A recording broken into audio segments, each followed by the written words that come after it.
Evet, çok saygıdeğer Uygur TV izleyicileri. Efendim biz Kırgızistan'da özellikle Doğu Türkistan'ın 1933 ve 1944 senelerinde Cumhuriyet olarak ilan edilişinin, orada bir Cumhur Devleti kuruluşunun yıl dönümü 12 Kasım'da sizlerle beraber olmanın mutluluğunu duyuyoruz.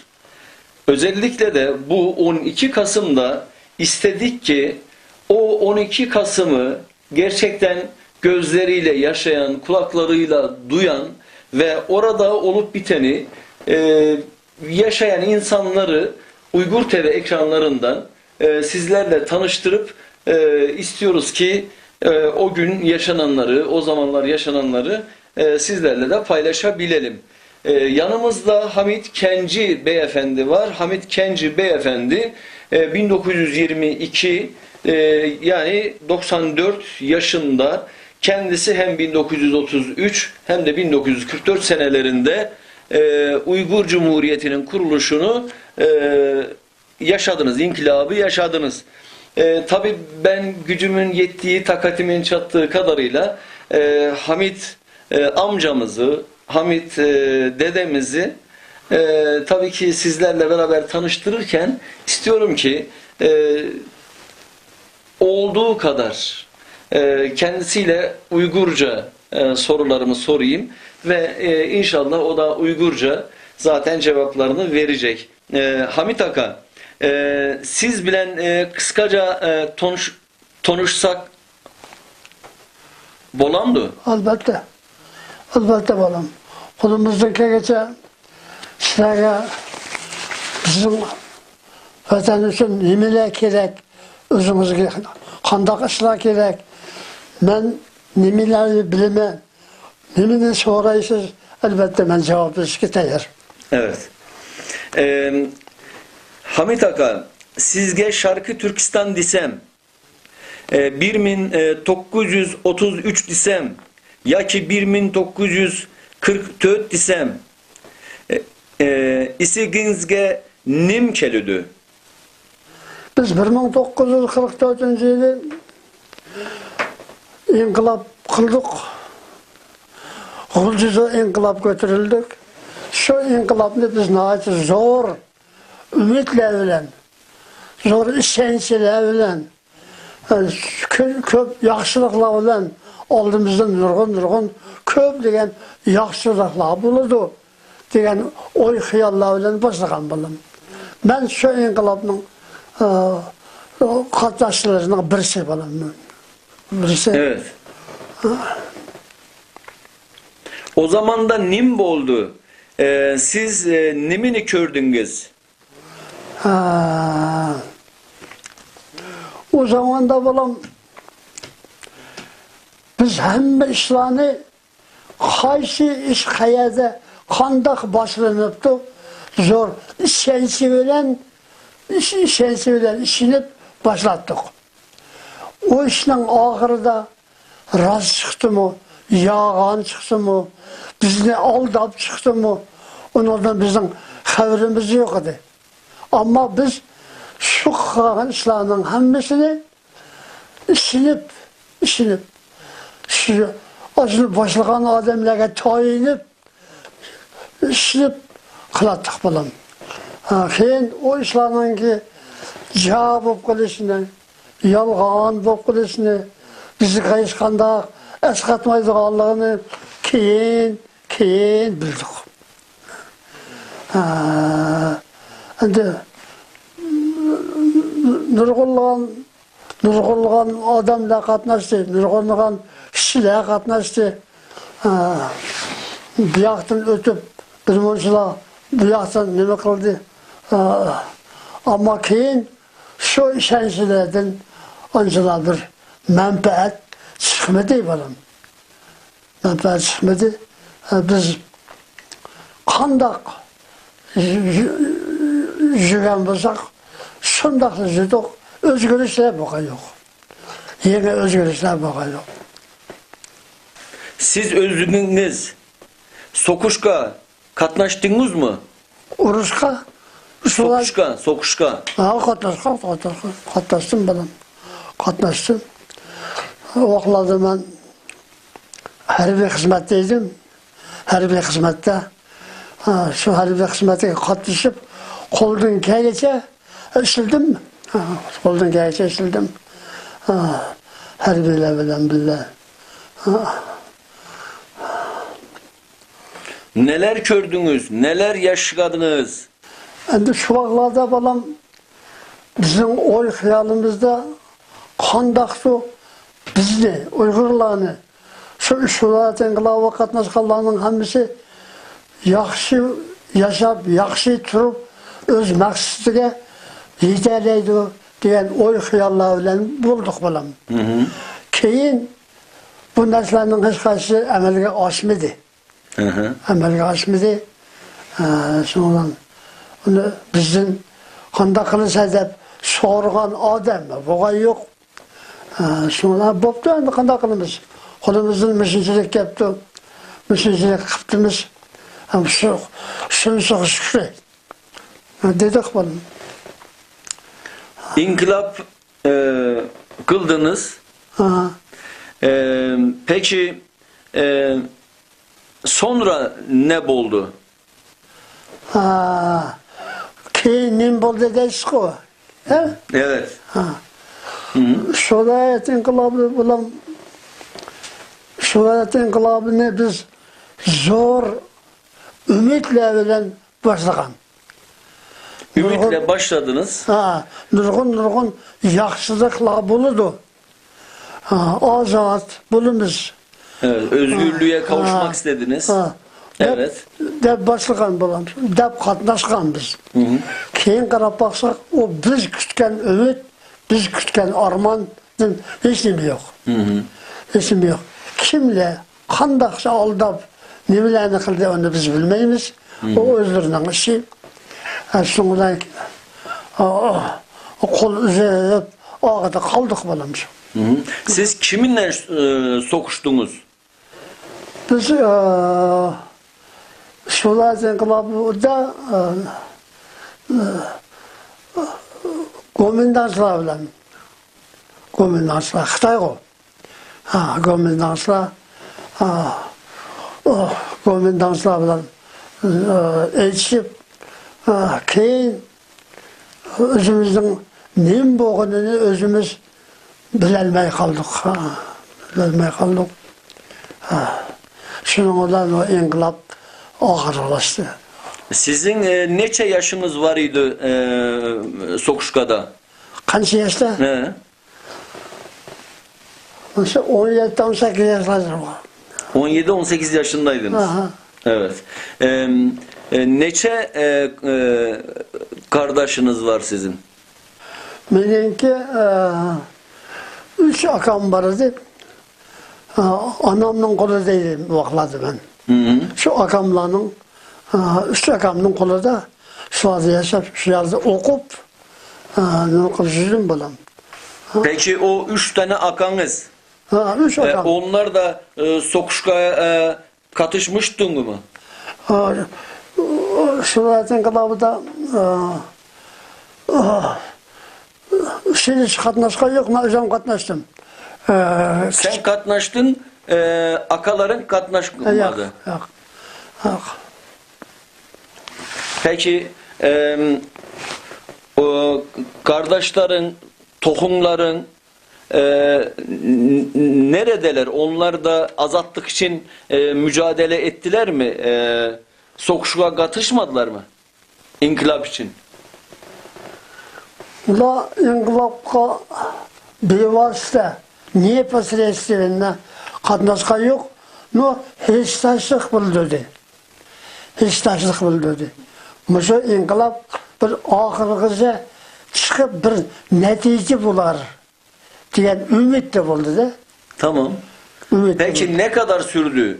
Keyin İnkılap neçe sene inkılap cumhuriyet durdu?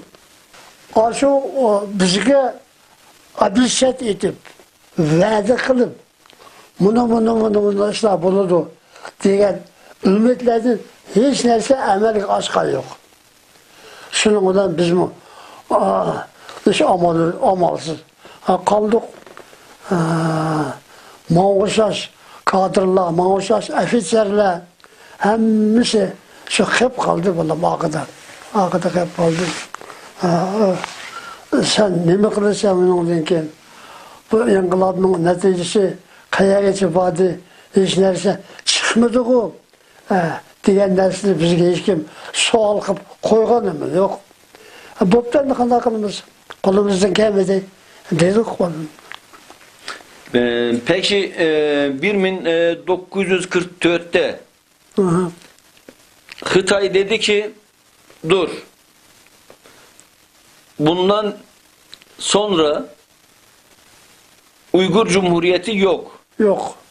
Ne oldu? Şu vaxtlarda qaran bolam kimning nima bo'ladiganligiga hech kimning ko'zi yetmedi. Xitoy bostirib kirdi o. Anın deyin oğlada Hocaniye Zacim deyen adam vardı. Hocaniye Zacim deyen Zamestитель председателя bu işleyen Şinjan'da. Evet. Özü zor adamıydı, inkılapçı adamıydı. Keyin o adamlarını handa kılıp kolga düşerdi, ulanımı kamıdı. Apırıp hemmini hayda bakırıp kabap hemmini yok etti bunun. Kimdi? O adamın ismi neydi? Amalsız kaldık da. Amalsız kaldık. Kimdi o komutan? O Hıtay'ın o asker kimiydi? O ofiser? Da. Kim? Hiç kim kağa yoksun olanca. Amalsız kalıp ilgisiz kaldık da ilgisiz kalıp bunu sana ben iyi bolu ben dediğim birer güç çıkan yok bunun. Şimdi da hemimiz taralayıpla yok aldık da bunun. Peki bu 1944'te Cumhuriyeti İnkılabı oldu. 5 sene Doğu Türkistan Cumhuriyeti oldu. Tak. Peki bu 5 sene içinde düzgün bir esker, düzgün bir zabıt, düzgün bir nefer, düzgün bir ofiser yok muydu? Orada sokuştum Hıtay'la. 1949'da. Biz karan Xitay'dan elçisinden diye sual bulup kalsa biz Xitay bilen elçi çıkan bizde de hiç kadar çamı yok idi. Küç yok idi. Çünkü ayaktan kişkinlik götürülgen ben Uygurman, vatan benim dep kozulup şundan çıkan adamın hemmisi vaxtida bastırıp doğanda şunun için hiç kim kötürülüp çıkanı anlar. Çıkamaganda. Niye? Uruşkan. Kozgulan boldu. Kozgulan boldu. Bir nece şehirde kozgulanlar boldu balam. O kozgulanlarını sırası öz vaxtida bastırıp durdu balam. Bastırıp durdu. Öyle bizge bizim inkılapçılarımızga erk belge yok istedim. Şunun için o bizlerimizi akıga çekinip özlerinde kaldı bunun. Ama kozguluş bulmadı emez kozguluş buldu. Bopturdu. Mesela Turpan'da, Kumul'da, şehirlerde her türlü kozguluğuna bopturdu bunun. Bopturdu. Peki siz kaçıncı sene Kırgızistan'a köçtünüz? Şu 56. yıllara geldik o dayım balım. Yani sokuştan 6 sene sonra geldiniz. Bu tarafa geldiniz. Niye geldiniz bu tarafa? Niye orada kalıp mücadele etmediniz? Biz amalsız kalan o. Amalsız kalan. Bizge yardım verirdiğin, kene kozgal, kötürülgün, ornundan tur, deydigan kuch quvvat bo'lgan emas. Shuning uchun biz hech nima qilolmaylar. Orqada qolib qoldik.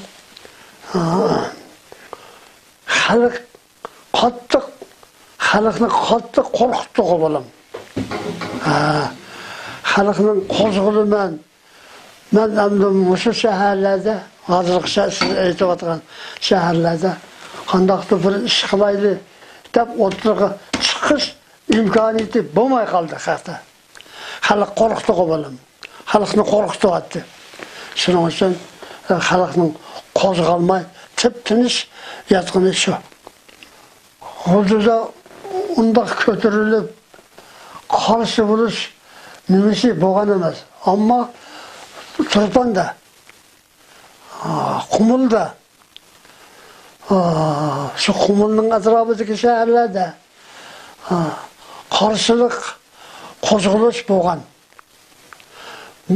O vaqtlardagi kuchlar ana shu Gomindan tarafda bo'lg'achqa darhol o'z qo'zg'olonlarni bostirib turdi deb bilim.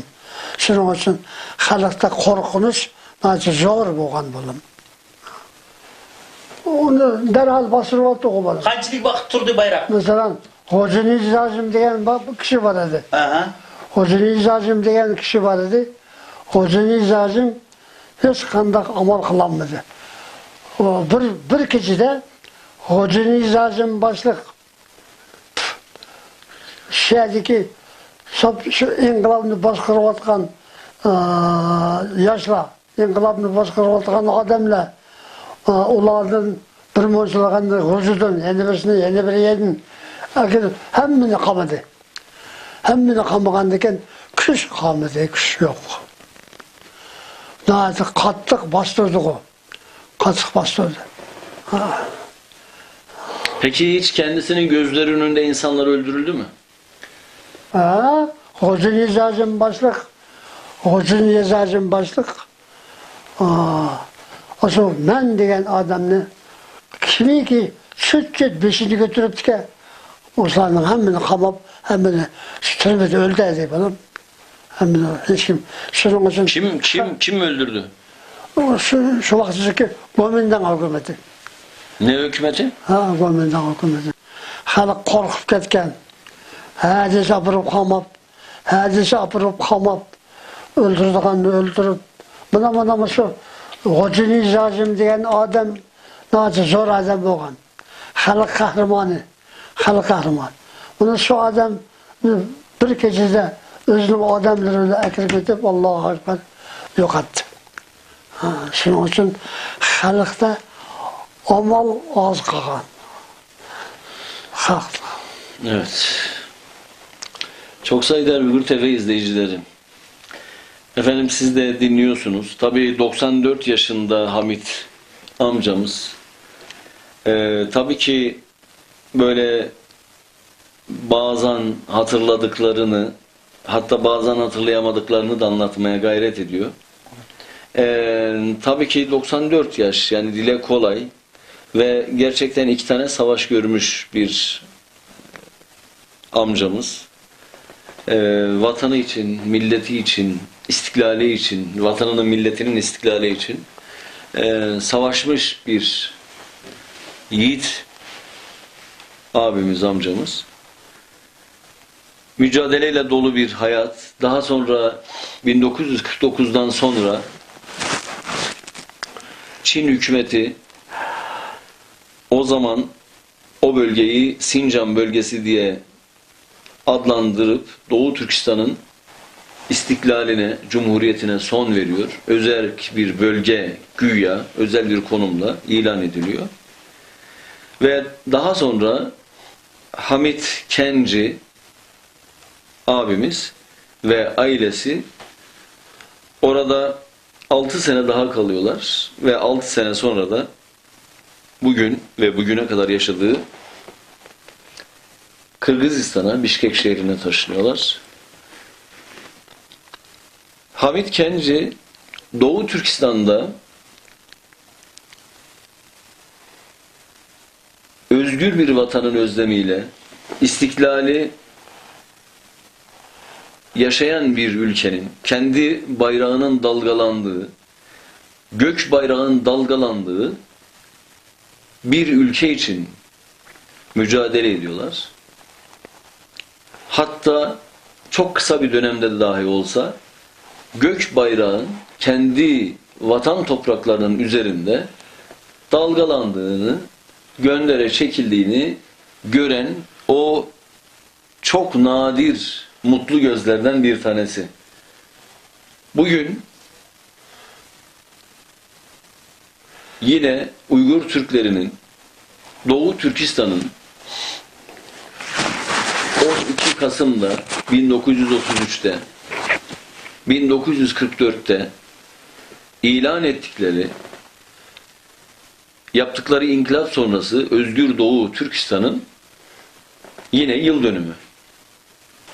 Tabi Doğu Türkistan o dönemlerde çok büyük ümitlerle, çok büyük özverilerle savaşarak, çok büyük özverilerle, çok büyük gayretlerle, çok büyük ümitlerle bir istiklal mücadelesi verilmiş. Ama gelin görün ki 5 sene sonra, değil mi? 5 sene, neçe sene? 5 sene. 5 sene inkılap boldu, cumhuriyet boldu. Sonra Hıtay dedi, Sincan olacak burası. Cumhuriyet yok. Düz mü? Halk benim keyinki bir çelçem balam. Halk kanda kılışını bilmeye kaldı bu. Neme kılışını bilmeye kaldı. Kimge işinip, kimge tayinip, kimden yardım sorap, özünün azadlığını, özünün hürlüğünü kanda kılıp kolga keltirisini halk bilmey, uqmay kaldı bilim. Kalaymakan bulup gitti. Her kim bolsa özüge tartıp bolmasa halkınki oyda, xiyalda vatan menin, hoş, bu Uyg'uriston menin, bu Uyg'uristonda men yaşayman, men turman degan o'y xiyol bor edi. Lekin taraf-tarafdan chiqib bayqindak bo'lmagan bir nimalar bilan xalq bechara oldinib shunga hech nima qilolmay qoldi u bilan.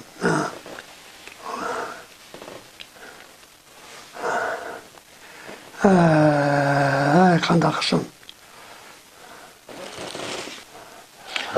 Peki şu anda dünyadaki insanlara, dünyadaki Uygurlara neler söylemek ister? Oldimizdagi tilak bir munchagan albatta bor.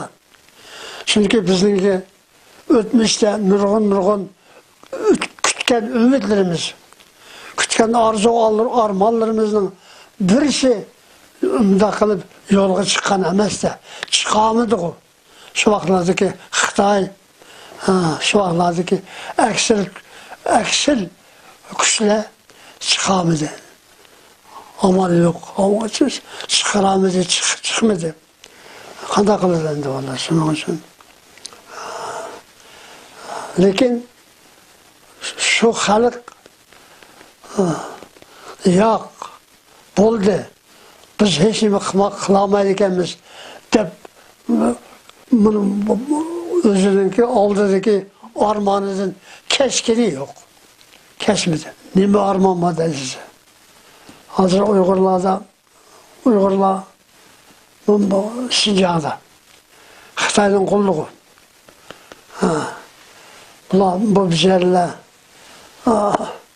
artık bir nersini oylap, artık bir nersini xiyal kılıp, artık bir nersini planlap, kılıç nemesi için bular xeleneydi bulam.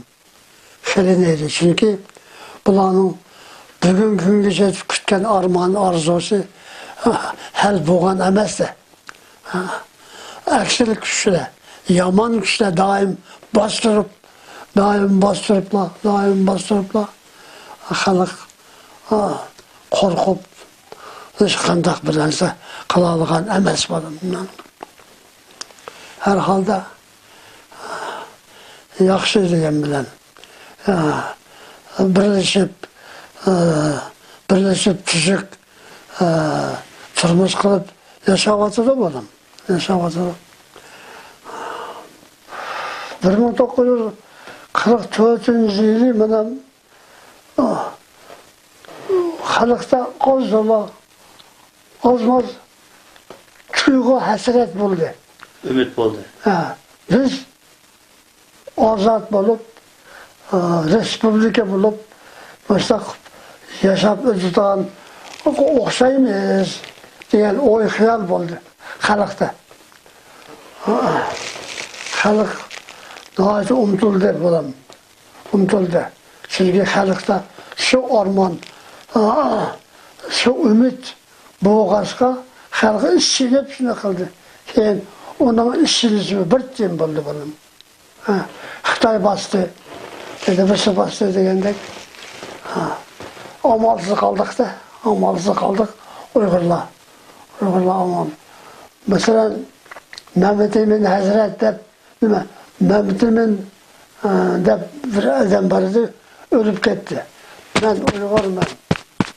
Men vatanning egasi mana men deb turib o'zi bo'lsa, mana mishayda o'ldi. O'sha odamda bo'ldi bo'lam.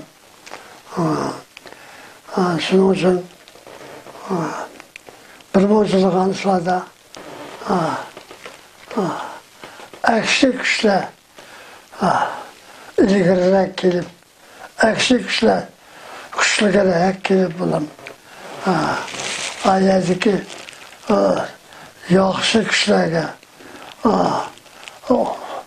o'rin bergani yo'q bo'lam. Shuning bilan uni qoldi.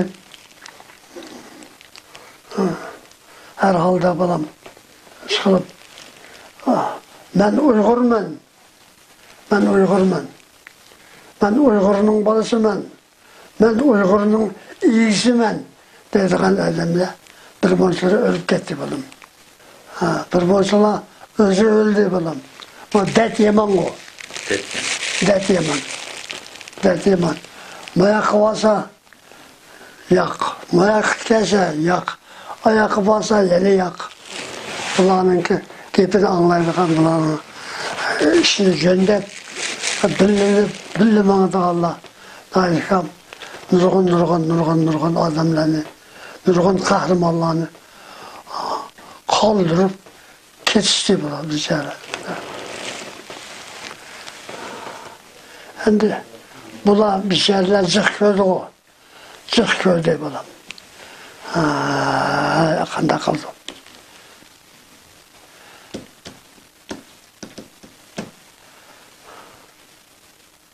Savaşta kaç yaşındaydı? Küçük idim bana ben. Küçük idim. Ama seyrettim. Uruk çıkanım.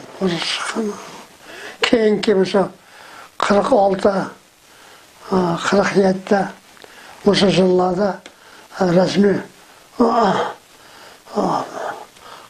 biz kayadlı olsa, kandaklı olsa vatanımız için elbette biz küreş kalalayız.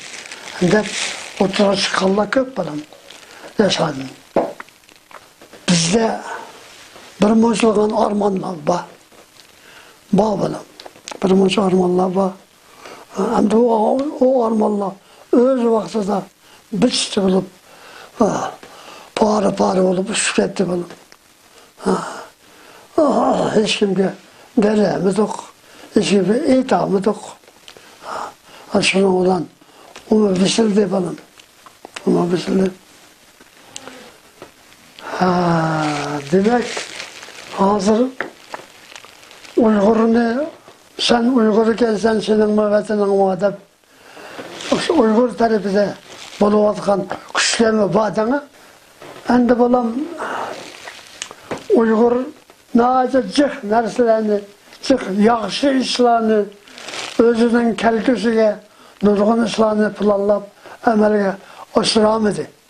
Şu işlerini emelge oşuruşka yol koymagan eksil güçle tosalgı olup yol vermedi bulan. Şunun için bizden keyinkiler Hudaymış kılıp. Eğer yol açılsa Uygur'un ağzı olsuma, küçükün olsuma, yorukunu, köğünü, ne yesin bulan. Şunun için Huday'dan tileyliğimiz aşılı kaldı. Aşılı kaldı. Rahmet bulan. Evet. Efendim ben başlangıçta tabi Hamit amcamızla Hamit Kenci beyefendiyle yapmış olduğumuz daha doğrusu yapacağımız söyleşinin heyecanıyla bunun bir Uygur TV ve İstiklal TV ortak yapımı olduğunu program başında söylemeyi bir şekilde unutmuşum. Ama programın sonunda en azından programı kapatırken siz değerli Uygur TV izleyicileri ve İstiklal TV izleyicilerine özellikle 12 Kasım Uygur dünyasının cumhuriyetini ilan ettiği bu tarihte bir ortak yayınla ekranlara geldik. Hem Uygur TV izleyicilerine hem İstiklal TV izleyicilerine kısacası Uygur dünyasına, Doğu Türkistan dünyasına, Türk dünyasına, Türk Müslüman dünyasına ve insanlık dünyasına sevgi, saygı ve selamlarımızı sunuyoruz. Allah'a emanet olun. Hoşça kalın. Uygur TV ve İstiklal TV ortak yayınları devam edecek efendim. Bizi izlemeye devam edin. Hoşça kalın.